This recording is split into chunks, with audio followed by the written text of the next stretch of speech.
नमस्कार दर्शकों। आज के इस वीडियो में हम बात करेंगे समास की। समास का अर्थ होता है संक्षेप या तो छोटा करना। समास के द्वारा हम शब्दों का निर्माण भी कर सकते हैं। हर भाषा में सारलक्षिता का बहुत ही महत्व होता है। हम अक्सर ऐसे बहुत सारे शब्द बोलते हैं या लिखते हैं जो बिन जरूरी होते हैं। इस बात को उदाहरण के द्वारा समझते हैं। तुम उस घर में जाओ जहां रसोई बनाई जाती है। देखिए, इतना लंबा चौड़ा सेंटेंस लिखने की आवश्यकता नहीं है। उसको कुछ इस तरीके से भी लिख सकते हैं कि तुम रसोई घर में जाओ। तो यहां पर रसोई घर एक नया शब्द है जो समास की मदद से बना है, और इस शब्द के जरिए हमने भाषा में संक्षेप या तो छोटापन लाने में सहायता मिली है। मैंने अपने एक दोस्त को कुछ यूं बोलते हुए सुना कि हम हिमाचल प्रदेश गए और वहाँ ऐसे कई स्थान देखे जो दर्शन करने योग्य थे। अब देखिए, इस वाक्य को कुछ यूं भी बोला जा सकता है, हमने हिमाचल प्रदेश जाकर कई दर्शनीय स्थल देखे। तो देखने लायक स्थल की जगह दर्शनीय शब्द का प्रयोग करके हमने उस वाक्य को और सुंदर बना दिया। तो समास में दो पद होते हैं, पूर्व पद और उत्तर पद। लेकिन पूर्व पद किसे कहते हैं वो जानते हैं। पूर्व पद यानी पहले जो आता है, पहला वाला पद। इस उदाहरण में रसोई पूर्व पद है। उत्तर पद यानी कि जो दूसरा वाला या तो अंतिम या तो बाद में आता है वो पद। यहाँ पर दूसरा पद घर है तो घर उत्तर पद हुआ। तो इस प्रकार से हमने समास की भाषा में क्या उपयोगिता है, पूर्व पद किसे कहते हैं, उत्तर पद किसे कहते हैं, वो जाना। अब हम समास की परिभाषा पर नजर डालते हैं। समास में पूर्व पद और उत्तर पद के निकट आने पर बीच में या आसपास में प्रयुक्त विभक्ति का, में, से, पर जैसी विभक्तियां या अन्य शब्द हट जाएंगे और एक नए शब्द का निर्माण करेंगे। इस पूरी प्रक्रिया को समास के नाम से जाना जाता है, और नवनिर्मित शब्द को सामासिक शब्द या तो समस्त पद कहते हैं। इसे उदाहरण के द्वारा समझते हैं। यहां पर आपको कुछ उदाहरण दिए जा रहे हैं, उस पर नजर डालें। विद्या के लिए आलय। यहां पर पूर्व पद है विद्या, उत्तर पद है आलय। इन दोनों के बीच में जो ये विभक्ति है के लिए, उसको हटा दिया गया और एक नया शब्द बना विद्यालय। तो ये जो पूरी प्रक्रिया हुई इस नए शब्द के बनने की, उस पूरी प्रक्रिया को समास कहते हैं, और इस नवनिर्मित शब्द को सामासिक शब्द कहते हैं। कुछ किताबों में इसके लिए समस्त पद भी प्रयोग में लाया गया है। इसे समस्त पद भी कहा जाता है। अन्य उदाहरण देखें। तीन नेत्रों का समूह। तो तीन पर से त्रि और यहाँ नेत्र, त्रिनेत्र। नवनिर्मित शब्द है त्रिनेत्र, और नेत्रों का समूह, ये सारे व्यर्थ के शब्द हटा दिए गए और नया शब्द निर्मित हुआ त्रिनेत्र।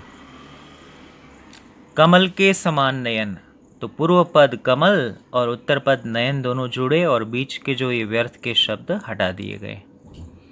तो इस पूरी प्रक्रिया को समास के नाम से जाना जाता है, और ये जो होता है समास विग्रह, और इसे कहते हैं समस्त या तो सामासिक शब्द।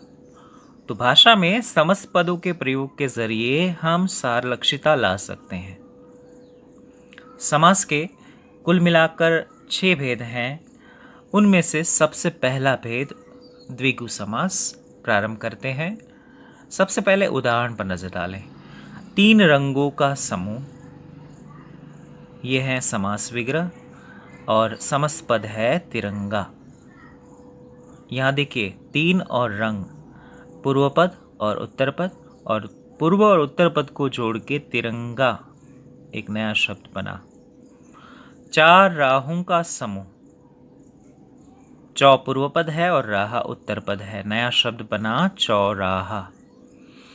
आपने द्विगु समास में एक बात जरूर ध्यान में ली होगी कि ये जो पहला पूर्व पद जो रहता है उसमें कोई ना कोई नंबर जरूर होता है, कोई ना कोई संख्या होती है। द्विगु समास को पहचानने की सबसे बड़ी खासियत ये है कि पूर्व पद संख्यावाची होगा, कोई ना कोई नंबर होगा, और जब आप उसका विग्रह करोगे तब विग्रह में आपको समूह या तो समाहार शब्द का प्रयोग करना है। कुछ और उदाहरण देखते हैं, जैसे नवग्रह। अब नवग्रह का विग्रह करना हो तो होगा 9 ग्रहों का समूह या तो 9 ग्रहों का समाहार। द्विगु समास के कुछ और उदाहरण पर नजर डालते हैं। 9 रात्रियों का समूह, ये समास विग्रह है, जबकि उसके लिए सामासिक शब्द या समस्पद है नवरात्रि। यहाँ भी आपने नव संख्यावाची शब्द देखा। 5 तंत्रों का समूह, पंचतंत्र, पंच पूर्व पद संख्यावाची है और तंत्र उत्तर पद है। तो द्विगु समास की सबसे बड़ी खासियत कि जिसमें पूर्व पद कोई न कोई संख्या होती है और उसका विग्रह करते समय समूह शब्द का प्रयोग होता है।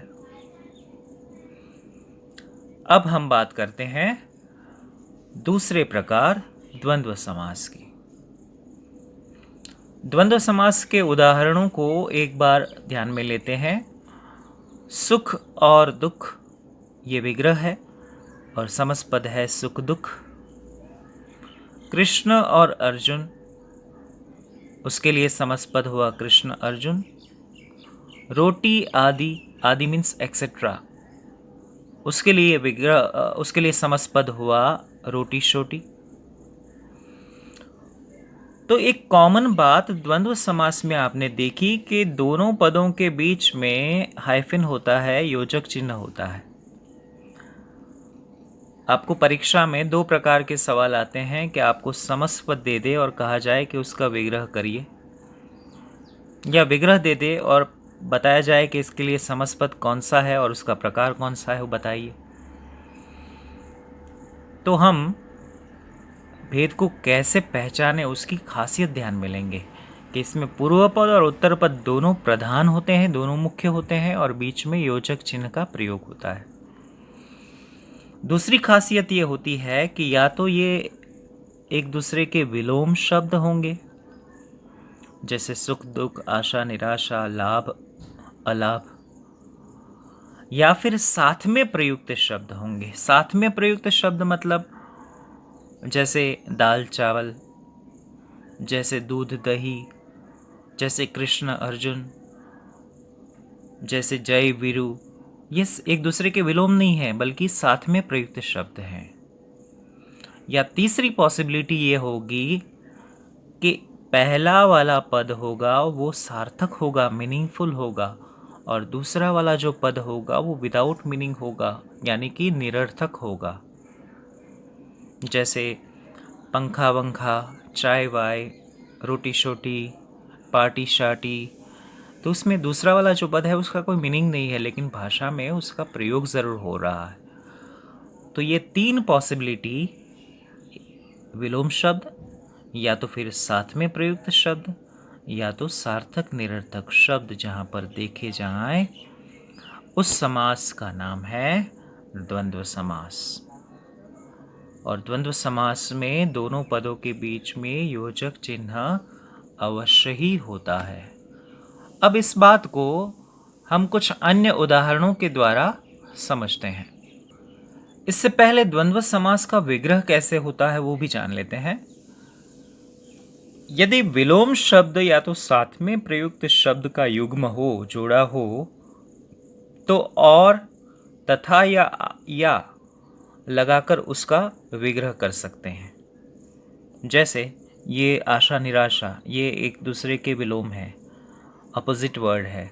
तब उसका विग्रह करना हो तो बीच में और लगा के कर सकते हैं, आशा और निराशा। दूध दही साथ में प्रयुक्त शब्द है, वो एक दूसरे के विलोम नहीं है। तो इसका विग्रह करना हो तो दूध या दही, दूध और दही, और तथा या जैसे शब्दों के प्रयोग के जरिए उसका विग्रह संभव है। अब तीसरी कैटेगरी का कोई यदि हो, सार्थक निरर्थक वाले शब्द युग्म हो, तो सार्थक शब्द के बाद आदि का प्रयोग करके आप उसका विग्रह कर सकते हैं। जैसे चाय वाय। अब चाय वाय में चाय का मीनिंग है, वाय का नहीं है। तो आपको क्या करना है, इसका विग्रह करते समय सार्थक शब्द के बाद आदि एक्सेट्रा लगा के इसका विग्रह कर सकते हो। जैसे पार्टी शार्टी तो पार्टी आदि, जैसे रोटी शोटी तो रोटी आदि, लाइक दिस। अन्य उदाहरण देख लेते हैं।